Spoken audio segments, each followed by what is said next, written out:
KBS 교통정보센터였습니다.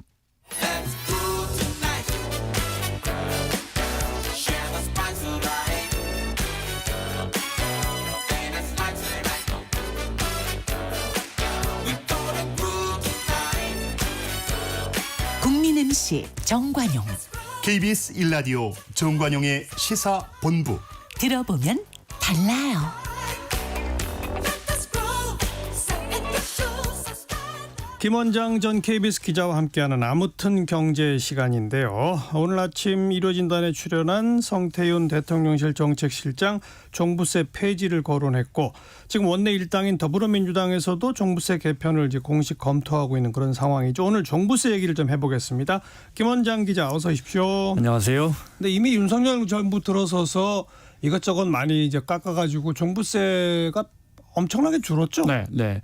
용산의 생각은 종부세를 없애자, 폐지하는 게 낫겠다고 국민의힘은 좀 완화하자였는데 네. 민주당도 완화 쪽으로 기울고 있는 것 같고, 그렇죠. 일부 최고위원이나 이런 데서는 폐지까지도 이야기가 나옵니다. 종부세는 말씀하신 것처럼 많이 약해졌습니다. 이미 지난해 49만 명이 냈습니다. 인별과세입니다. 종부세는 가구로 하지 않고 사람으로 과세하죠. 그러니까 보통 우리가 집을 한 채 갖고 있고 부부끼리 공동으로 5대5로 갖고 있다면 절반씩 그렇죠. 이제 집사람 명의로도 나오고 종부세가 이렇게도 나옵니다. 그런데 예. 일단 종부세 내는 사람만 해도 2022년에 비하면 1년새 61%나 줄었고요.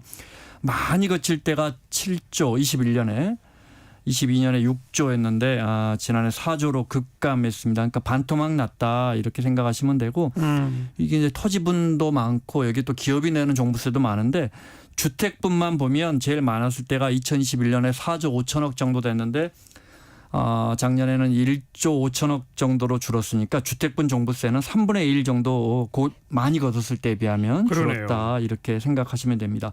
어떻게 이렇게 줄었냐면 종부세 계산할 때 재산세 계산할 때하고 똑같습니다. 10억짜리 집이라면은 일단 10억에 다 과세하는 게 아니잖아요. 공시가를 하잖아요. 근데 공시가가 한 60%에서 65% 됩니다. 그래서 그러니까 6억 5천이라고 생각하시죠. 쉽게 생각해서 6억 5천에 과세를 하는 게 아니고 공정시장 가액 비율이라는 게 있습니다.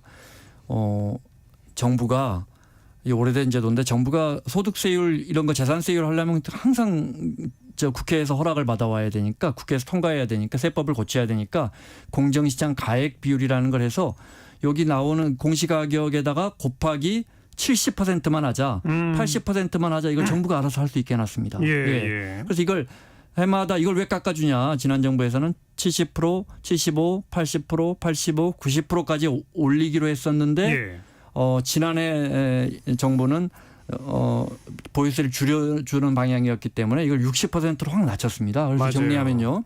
10억짜리 시세 주택이라면 공시가격이 6억 5천 정도 나오는데 6억 5천 곱하기 90이 아니고 60을 곱했으니까 과세 대상의 주택의 값이 확 낮아진 거죠. 그렇죠. 그렇게.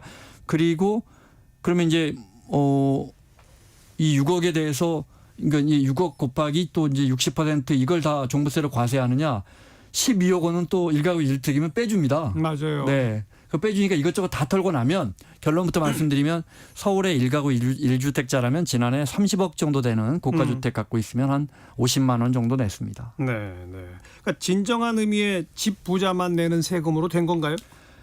그렇죠. 서울에서 이제 고가주택이라면 진짜 집값이 많이 올라서 지난 집값이 2014년부터 오르기 시작했으니까, 그래서 한 8년 정도 올랐는데 한 30억 정도 하죠. 강남은 뭐 40억, 50억. 예. 요즘 분양되는 건 뭐 분양가 상한제 적용받지 않는 주택들은 뭐 70억짜리도 있는데, 일반적으로 30억 주택이 고가주택이라고 봤을 때 50만 원에서 많이 내면, 이것도 뭐 연령에 따라 보유 기간에 따라 다르지만 1가구 1주택이라고 따졌을 때 1년에 종부세가 50만 원에서 한 100만 원 나오니까 이거 큰 부담이다 하긴 어려워졌습니다. 네. 그렇죠. 그런데 아무튼 민주당에서도 고민정 의원 같은 경우 종부세 완화하자는 그런 의견이 나왔죠. 그렇습니다. 민주당 원내사령탑 박찬대 원내대표도 1주택자는 빼주자. 지금 실제 거주하고 있는 1가구 1주택자는 종부세 빼주자, 이런 건 뭐 뒤에 논란이 되자 개인적인 의견이라고 바뀌었지만, 또 고민정 최고위원도 아예 종부세 폐지하자 이런 겁니다. 그러니까 종부세가 의미 없다는 건 아니고 종부세를 유지할 때 얻을 수 있는 거, 우리가 종부세를 폐지할 때 얻을 수 있는 거 민주당 입장에서 봤을 때 종부세가 너무 이념화돼서 종부세가 마치 이제 그 집을 가진 사람, 집을 많이 갖고 있으면 잘못인 것처럼, 집 가진 사람이 문제인 것처럼 이념화돼서 부자를 공격하는 것처럼 그런 세제가 됐기 때문에 이번 기회에 그냥 민주당이 중도층 확장이 필요한데 종부세 때문에 안 되니까 폐지하자, 이런 게 이제 고민정 최고위원의 생각입니다. 종부세는 말씀드린 것처럼 이제 자꾸 약화돼서 정말 부자들, 근데 49만 명 낸다고 했잖아요. 근데 제가 보니까 절반까지는, 49만 명의 절반까지는 한 40에서 50만 원밖에 안 냅니다. 1년에. 네. 그러니까 우리 국민의 이제 원래 많이는 2%까지 내다가 지금 0.5 정도가 좀 부담되는, 그중에 2020년 종부세 100분위 자료를 보면요. 종부세 내시는 분들, 그러니까 40만 명에서 50만 명 뭐 이분들 중에 1%가 전체 종부세의 43%를 냅니다. 최고 부자들이 거의 다 낸다. 그렇습니다. 반면에 나 종부세 내 이렇게 말하는데 하위 50%, 그러니까 종부세 내는 분의 절반은 종부세의 4.4%밖에 내지 않습니다. 전체 정부가 걷는 종부세. 그러니까 종부세 내는 분들의 절반은 사실은 그냥 10만 원, 20만 원, 뭐 30만 원 이렇게 낸다. 근데 이제 언론이 서울 강북의 종부세 납세자 허리가 휜다, 뭐 카드 부러뜨렸다, 이런 기사들을 쓰면서 그때 논란이 됐었죠. 근데 자, 이제 종부세 문제점을 좀 살펴보면요. 근데 아무튼 지난 2021년, 22년 이때처럼 전 국민의 한 2%가 내고 그렇습니다. 그러면 정말 뭐 이거 부담되는 사람이 갑자기 늘어났다라고 말할 수 있는데 뭐 작년 같은 경우를 보면 지금 언급하셨듯이 정말로 전 국민의 한 0.5% 이 사람들한테만 그래도 한 100만 원 이상 내는, 그렇습니다. 네. 그걸 꼭 굳이 이렇게 뭐 해야 되나 하는 생각도 들긴 들어요. 사실은 이제 3, 4년 전하고 이제 말씀드린 것처럼 상황이 많이 바뀌었습니다. 3, 4년 전에는 강남에 내가 이거 15억짜리 갖고 있었는데 갑자기 집이 7, 8년 만에 30억이 됐는데, 이게 내 잘못도 아닌데 갑자기 소득도 없는데 이게 뭐 거의 재산세하고 합치면 1,000만 원이 넘어간다. 종부세 한 200만 원 내면. 이제 그런 분들 입장에서는 이게 점점 한 해에 막 2, 300만 원씩 높아지니까 부담이 됐던 건 사실인데, 지금 종부세를 1,000만 원 내려면 한 2, 3가구 집을 한 두세 채 소유하면서 한 150억 정도는 보유해야 하니까 진짜 부자들이 내는 세금이다. 네, 이렇게 이해하시면 되겠습니다. 네. 그분들의 세금을 깎아줄 것이냐, 아니면 이래저래 복잡해졌으니까 그냥 재산세로 그냥 통합하자. 뭐 이렇게 우리 사회가 이제 이런 부분을 논의해 봐야 하는 거죠. 맞아요. 이게 원래 노무현 정부 때 처음 만들었잖아요. 네. 2005년인가 그럴 겁니다. 바로 그때 그 지방세인 재산세하고 국세인 종부세로 이원화 시켜가지고 거래세는 좀 줄이고 보유세는 높이자라는 그런 정책 방향에서 맞습니다. 새롭게 도입된 건 맞잖아요. 네. 그런데 이제 거래세는 줄이는 게 맞습니다. 여러분 생각해 보십시오. 집 살 때 보통 세금이 수백에서 보통 수천만 원 나옵니다. 네, 취득세, 뭐 또 집값 좀, 그 다음에 집값 좀 오르면 양도세 내야 되니까 거래를 잘 안 하게 됩니다. 이러면 이제 모든 재화에 거래가 묶이면 가격이 왜곡이 생기는 겁니다. 그래서 보유세를 높이고 거래세를 줄이는 건 맞습니다. 보유세가 선진국에 비하면 워낙 낮기 때문에 그 방향인데, 그러다 보니까 이제 노무현 정부 때 만들었는데 사실은 그때 집값이 너무 오르니까 부랴부랴 만든 법이지 않습니까?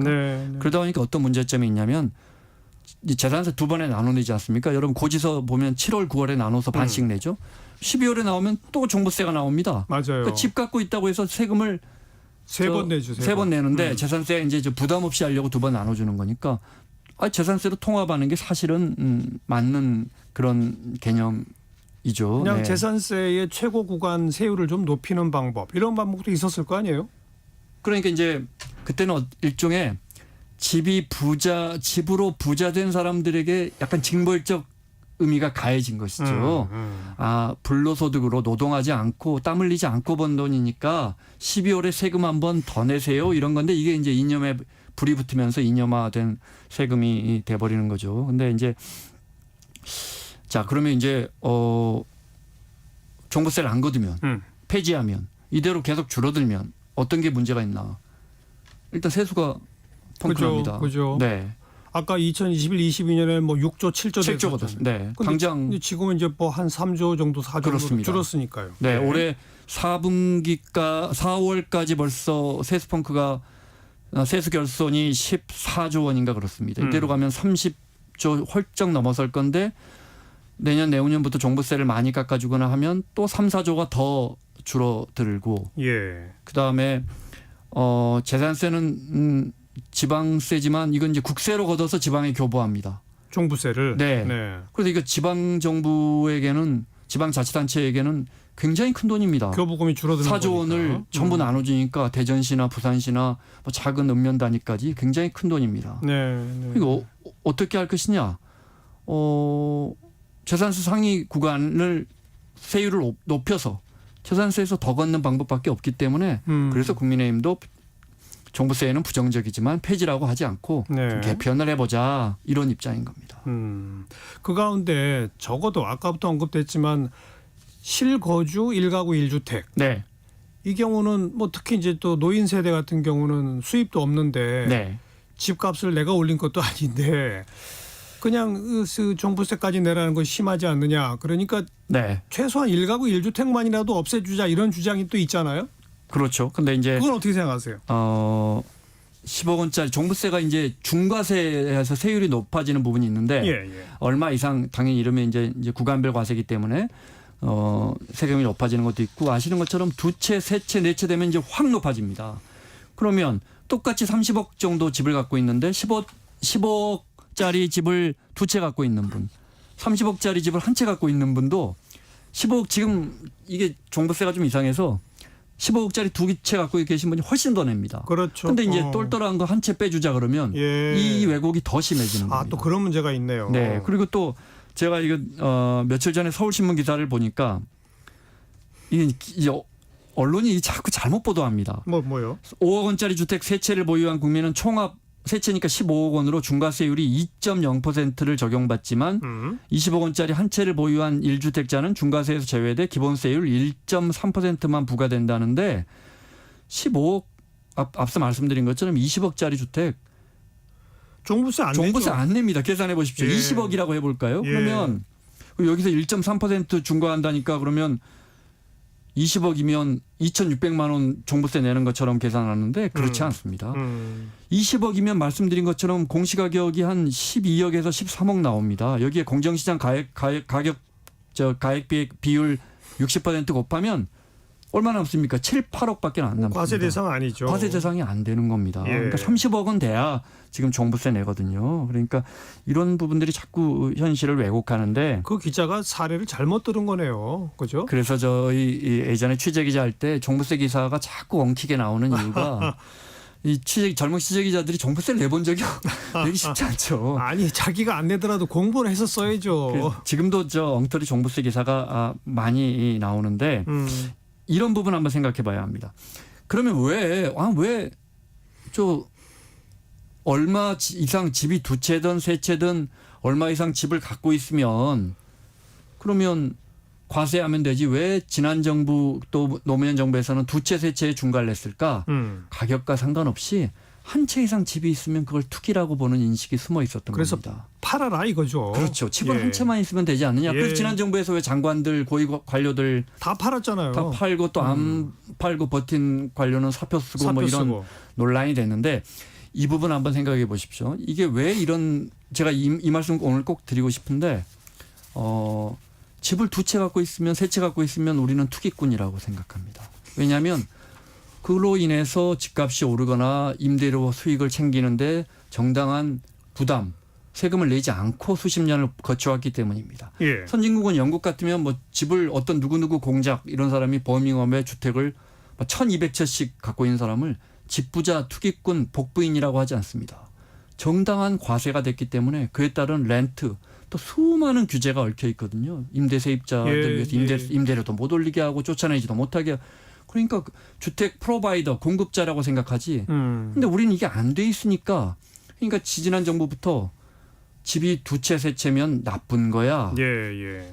이런 문제 때문에 그러니까 바꿔 말하면 정당한 과세만 보유세에 대한 정당한 재산세에 대한 정당한 과세만 이루어진다면 뜻뿐 아니라 임대소득에 대한 정당한 과세. 그렇습니다. 예. 그러면 주택을 열채 갖고 있는 사람이 나쁜 사람이 아닌 겁니다. 오히려 내가 집을 지을 능력이 안 되는데 그 사람이 주택시장에 주택을 공급해 준 사람이 되는 거죠. 네. 우리가 이런 부분도 좀 생각을 해봐야 그게 또 되겠습니다. 근본적으로 워낙 오랫동안 집값이 계속 오르기만 했기 때문에 그래요. 그렇습니다. 그러니까 네. 두 채 세 채 가진 사람들 전부 다 아유 저 집으로 돈 벌려는 사람 이렇게 인식이 되는 거고. 그렇습니다. 말씀하신 영국이나 이런 데는 집값이 그래도 상당히 오랜 기간 안정도 있었기 때문에 네. 그렇기 때문에 이제 투기꾼 뭐 이런 인식이 좀 적었던 거고 이제 그런 역사적인 배경도 있는 거죠. 그렇습니다. 그런데 집이 내가 아무 뭐 투기의 생각이 없이 10억짜리 집이 20억이 됐다. 20억짜리 집이 40억 원이 됐다고 해도 정당한 보유세만 주어진다면 그 부담을 감당하기가 어렵습니다. 네. 선진국처럼. 예. 미국은 지금 200만 불짜리라면 우리 돈 한 30억 정도 된다고 치면 최소 2% 주마다 다르지만 그러니까 얼마입니까? 30이니까 보통 5, 6천만 원 내고요. 뉴욕은 3, 4%입니다. 보유세가 그렇게 보유세가 비싸죠. 감당을 못합니다. 그러니까 은퇴한 사람들은 다 집을 팔고 외곽으로 가는 거잖아요. 그렇습니다. 네, 그 부분이 우리하고 결정적으로 다릅니다. 근데 네. 우리는 2022년까지 이제 종부세가 급격히 오를 때 강남에 특히 은퇴하신 분들은 이게 감당이 어려웠거든요. 예, 그래서 막 예. 종부세를 비판하면서 아우 이제 내년에 나 팔아야겠어. 이게 감당이 안 돼. 어떻게 1년에 이거 1,000만 원, 2천만 원을 내. 하다가 이게 종부세가 보유세가 급격하게 낮아지면서 또 안 나가시니까. 그렇죠. 그러니까 소득이 높은 젊은 중산층들이 이렇게 좋은 주거 지역으로 못 들어가는 겁니다. 공급이 안 나오는 그러니까 겁니다. 가격이 더 올라가는 거고. 가격은 더 올라가고. 예. 그래서 지금 어떤 현상이냐.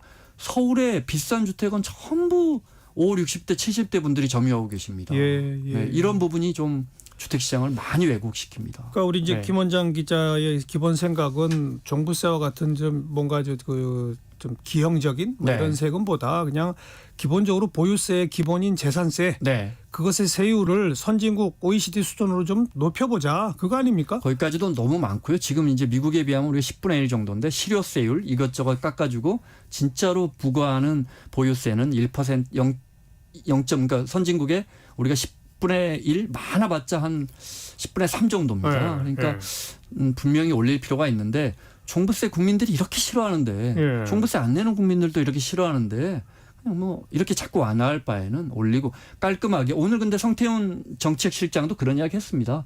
종부세만 사실상 폐지하자는 이야기를 하지 않고 재산세에 얹자는 이야기를 했거든요. 그러니까요. 폐지하지 못합니다. 세수가 너무 줄어들어서 예, 예. 이런 쪽으로 가면 어떨까 싶습니다. 예. 자, 당장 말씀하신 것처럼 그 세수가 줄어들면 그 뭐 다른 세수 뭐 세원을 어디서 찾을 수가 있나요? 그렇습니다. 그러니까 그럼 또 이제 양도세 국민분들이 이제 아마 이런 설명을 들으시면 야 그러면 10억에서 20억 된 사람이 팔고 떠나면 근데 이제 한 실거주 한 다음에 한 10년 정도 보유하면 양도세 한 1억 정도밖에 안 내면 그 사람 한 9억 원의 양도 차익을 올리고 노동하지 않고 땀 흘리지 않고 가는 게 맞는 것이냐 이런 이야기 하실 거예요. 그럼 그렇죠. 양도세를 더 받아야 보유세를 낮추면 맞아요. 양도세를 더 받아야 하는데 예.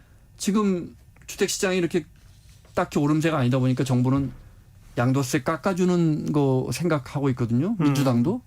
지금 이거 올릴 분위기도 안 되고 자 이렇게 되면 결론적으로 어떤 문제가 생기느냐. 보유세도 깎아주고 거래세도 깎아주게 되면 완화하게 되면 결국은 집이 없었던 분들은 혜택을 못 받는데 결국 운 좋게 집을 갖고 계신 분들은 엄청난 시세 차익을 올리게 되는 예. 이런 예. 문제가 남긴 합니다. 예, 예.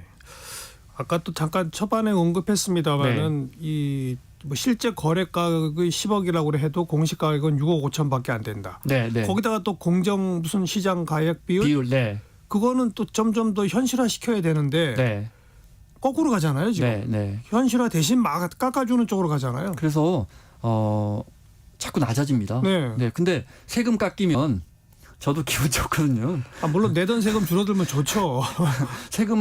세금처럼 국민들이 싫어하는 게 어디 있습니까? 근데 지난 정부에서도 그렇고 노무현 정부 때도 그렇고 집값이 막 오르니까 이걸로 잡아보려고 했거든요. 근데 너무 올라갔어요. 너무 급격하게 오르는 건 좋은 프랑스 혁명 때 왜 세금 올리다가 그 난리가 나지 않았습니까? 그때 예. 나온 말이 왜 거위털 뽑을 때 거의 모르게 국민들에게 과세할 때 국민들 부담 없이 귀족들 부담 없이 해야 한다고 했는데 너무 논쟁이 됐고, 예. 네, 그래서 지금 종부세는 너무 이념화 돼버린 거죠. 근데 사실은 노무현 정부 때도 이렇게 급격하게 올리려고는 안 했어요. 이제 해마다 조금씩 그렇습니다. 올려가서 그래서 10년 후에 실효세율 1% 만들자. 네. 선진국이 대충 이래서 2%거든요. 예. 그래서 그렇게 하려고 조금씩 올리려고 했는데 이제 급격한 반대에 머물렀고 MB 정부 때 급격 빠르게 깎았는데 MB 정부도 깎을 때 명분이 있었던 게 그때 집값이 많이 안 좋았어요. 예, 근데 맞아요. 많이 안 좋은데 재산세가 또 종부세가 계속 올라가 보세요. 한 1년에 50만 원, 100만 원, 200만 원씩 올라가면 어느 국민이 이걸 좋아합니까? 예. 그러니까 이제 MB 때는 MB 정부 때는 이걸 깎았거든요. 그러니까 우리가 참 뭘 좀 해보려는데 이게 잘 안 됐고요. 예. 하여튼 급격하게 올라가고 급격하게 내려가고 예.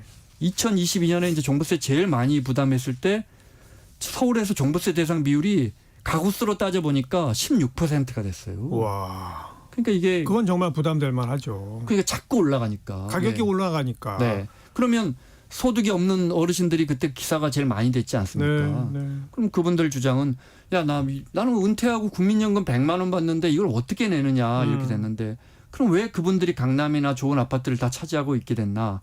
보면 또 보유세가 만만하니까 그분들이 계속 버텼거든요. 선진국은 60, 70에 절대 코어 지역에 거주하지 못합니다. 소유하지 못합니다. 예. 어떤 은퇴한 사람이 맨하탄에 머뭅니까?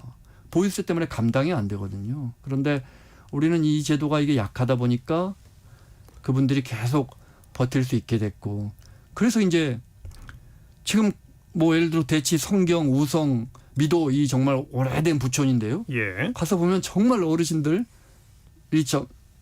젊은 사람들은 세입자밖에 없습니다. 네. 거의 학군이 좋아서 네. 이런 문제가 계속 꼬이는 겁니다.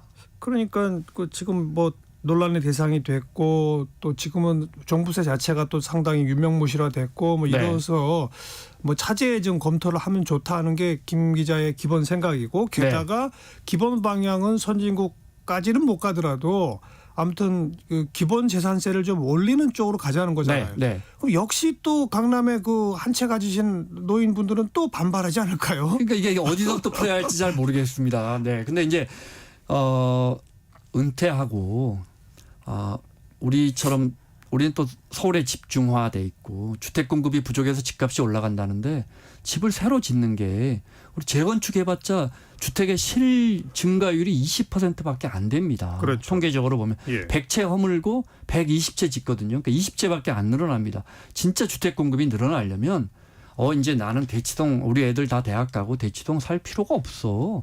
그리고 굳이 이거 30억짜리 비싼 세금 내고 있을 필요가 없어. 나는 이거 팔고 김포나 분당 같은 주거지역 아주 환경 좋은 데로 갈래. 이렇게 돼야 되는데 재산세가 버틸만 하니까 공급이 안 나오는 겁니다. 그러니까 30, 40대 소득이 높은 의사들이 거길 진입을 못하고. 그 말씀은 계속 알겠는데 네. 그러려면 역시 재산세를 높여야 되잖아요. 높여야 합니다. 그래서 이분들이 팔고 떠나야 합니다. 근데 강남의 그 노인 부자분들은 계속 또 반대하잖아요. 그럼 또 깎아주잖아요. 네. 오늘 성태용 실장도 이제 그렇기 때문에 우리가 지금 20, 30대는 아예 집을 사기가 어렵고 고가 주택을 점유하고 갖고 계신 부자분들도 정작 아들은 집을 사기가 어려운 구조가 됐습니다. 물론이죠. 그럼 이제 물려줘야 되는데 이게 증여세 상속세가 만만치 않습니다. 그래서 오늘 성태용 실장도 증여세 상속세 OECD 수준으로 낮추는 방안을 검토해 보자 이렇게 운을 띄웠는데 그러려면 부동산 보유세도 OECD 수준으로 높여야죠. 그렇습니다. 그 이야기는 쏙 빼먹었는데 그러니까요. 그런 것도 우리 사회가 한번 이제 논의를 해봐야겠습니다. 그래서 그렇게 해서 정말 출구를 열어주고 네. 저 상속세, 증여세 뭐 일시적으로 좀 낮춰줘서 사고 팔 수 있게 해주되 저 보유세는 좀 현실화하는 게 어떤가 이런 것도 방법입니다. 사실은 노무현 정부 때 10년에 걸쳐서 보유세 실효세율을 한 시가 1%까지 가보자라는 방향은 사실 옳았던 거예요. 물론입니다. 방향은 옳았었는데 그게 이제 종부세란 방식, 그다음 2주택, 3주택에 대한 중과 동시에 또 노무현 정부, 문재인 정부 두 번에 걸쳐서 부동산 가격이 폭등하고 네. 그러면서 대상자가 갑자기 늘어나고 네. 뭐 이런 걸 이제 제대로 예측을 못했던 것이 좀 문제였던 거니까 네. 좀 새 체계를 단순 명쾌하게 해서 얘기한 대로 OECD 평균 수준으로 상속 증여세는 좀 낮추고 보유세는 딱 올려가고 그 방향을 일관되게 한 10년은 지켜야죠. 또 하나 우리가 집이 자산이 전부 집에 묶여 있지 않습니까? 맞아요. 90%가 예. 선진국은 6, 70%도 안 되는데 그러니까 돈이 돌질 않습니다. 그런데 이걸 자녀에게 물려주면 지금 7, 80대가 고가 주택을 물려주고 서울에 좋은 집을 물려주면 자녀들이 사서 물려받은 다음에 또 집 삽니다.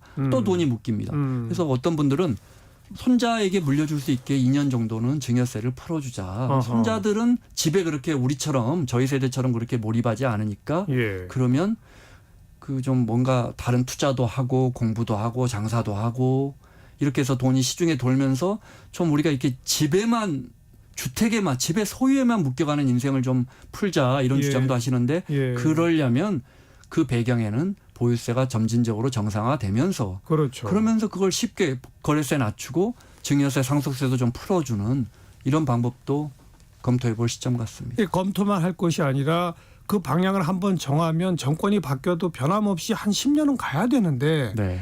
그게 문제라니까요, 우리나라는. 그것도 그렇고 우리가 이게 뭐 그러니까 이 정책의 연속성이 없다 보니까 예. 시장 참여하는 분들이 부작용이 너무 계속 너무 눈치 보죠. 너무 많은 거죠. 그러니까요. 네. 아, 이거는 이제 죽으나 사나 10년 동안은 이 방향으로 가니까 이건 안 되겠다. 이렇게 사람들이 포기하든지 해야 되는데 네. 아니라고요. 아, 이 정권 바뀌면 또 바뀔 텐데 뭐. 이게 저 세수를 더 이상 깎아줄 수가 없습니다. 세수 펑크가. 그런데 지금 정부가 이제 보수 진영의 정부지만 세출은 여러분 아시다시피 세출은 그대로 늘어나고 있습니다. 한 예. 4% 5% 늘었습니다. 올해도 내년에 또 늘어날 겁니다. 안 늘릴 수가 없어요. 네. 복지 수요가 계속 늘어나니까. 네. 그런데 세금은 굉장히 감세를 했습니다. 그런데 여기서 더 감세할 수 없거든요. 그러면 우리가 어떤 부분은 늘려야 하는가 보면 늘릴 부분이 없습니다. 기업에게 더 거둘 겁니까? 자영업자에게 더 거둘 겁니까? 월급쟁이에게 더 거둘 겁니까? 근데 보유세는 선진국보다 많이 낮거든요. 예. 보유세 점진적으로 높여서 그 아까 말씀드린 것처럼 그렇게 해서 그게 좀 부담인 분들은 빠져줘야 합니다. 제가 계속 이 말씀드리는데 그래서 은퇴하신 60대 70대 분들이 고가 주택에서 빠져주셔야 합니다. 그래야 네. 좀 좋은 주택이 공급이 되고 예. 그래야 이게 선순환이 되면서 네. 대신에 거래세는 좀 낮추는 방향. 네. 네. 이제 6, 70대 강남에 아파트 갖고 계신 분들이 이 방송 들으시면 많이 속상하시겠네요. 김 원장 저 지가 누군데 뭐인데 왜 내 집 팔아라 말라 그러느냐 막 이러실 것 같은데요. 이제 제가 그 말씀 드리는 건 이제 이야기가 길어져서 거기까지 말씀 못 드리지만 저희 세대까지는 인생이 아파트를 사는 거, 그다음에 아파트를 늘리는 거, 그 아파트를 강남으로 이사 가는 거에 그런 아파트 문화에 살았잖아요. 근데 그 모든 거에 근간이 되는 게 아파트 문화고 그 근간이 가능하게 만든 게 보유세가 낮았기 때문입니다. 맞아요. 예. 그 고가 아파트로 집값이 올라가는데 그걸 갖고 있는 비용이 낮았기 때문에 이런 문제가 생긴 거거든요. 네. 오늘 여기까지 할까요? 아무튼 경제 김원장 전 KBS 기자였어요. 고맙습니다. 고맙습니다. 최진희의 사랑의 미로 잠깐 듣고요. 1시에 옵니다.